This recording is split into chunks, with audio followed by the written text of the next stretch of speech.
One of our users is having a little difficulty with hatching in this, what is going to be part of a logo. If we pick here on the top left of the square, it's easy to pick the hatch, and if I click the down arrow in the properties box, there's just a single entity there.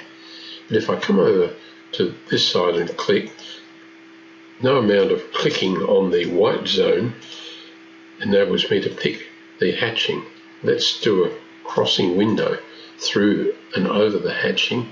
Can you see that in that hatching we've got one hatch and one polyline?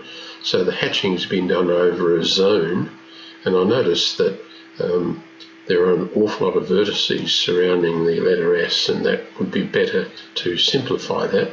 But again, I digress. Let's unselect all, and we'll just pick the polyline that surrounds that zone, and I'm going to use Tools and Tool Order to send that to the back. When I do that, I can then easily pick the hatch zone.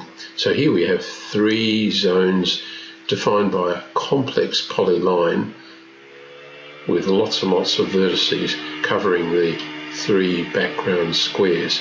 It would actually be better to just work with single squares, as has been done here, and we could easily change the colour of any square just by clicking on it like so. So do use the send to the back, bring forward options in gCADPlus if you are having some difficulty picking up any hatching.